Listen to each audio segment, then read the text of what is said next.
It's a global issue, Yeah. 100%. I think that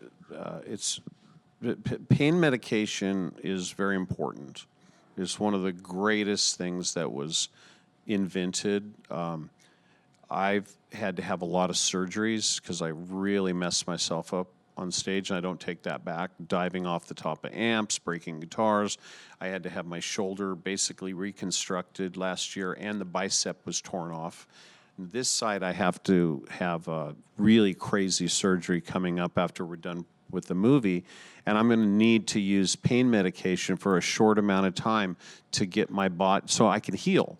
So it's when it keeps being prescribed, over-prescribed, and it comes from a kid who plays football in junior high or high school, and he hurts his back, and he's prescribed something to get him through that pain. And next thing you know, he can't get the medication anymore, but he's become addicted. So then he goes to the street. And now we have fentanyl, which we have to deal with. Fentanyl is so potent, and drug dealers are lacing street heroin with fentanyl to give it a little more kick because they want their product to be, consumed and be the hottest dealer on the block, basically. And people are dying. We lost Prince. More people died of opiate abuse last year than traffic accidents. Yeah.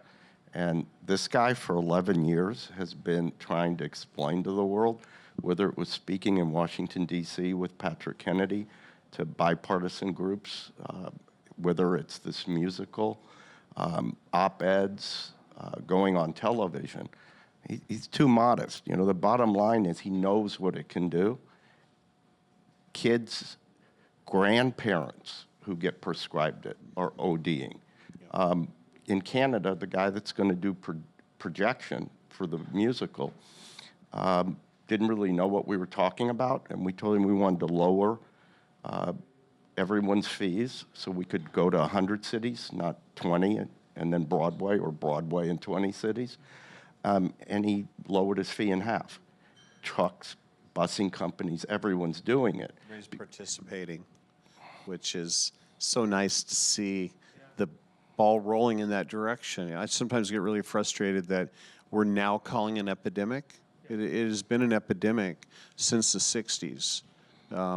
It's been in the mainstream for decades upon decades, but now it's peaking, and it's a perfect time to strike and hopefully make a difference. We have a lot of partners, including the Surgeon General that is going to be involved, and it does tie into the movie and the fact that my part of the story in the movie is shows my addiction.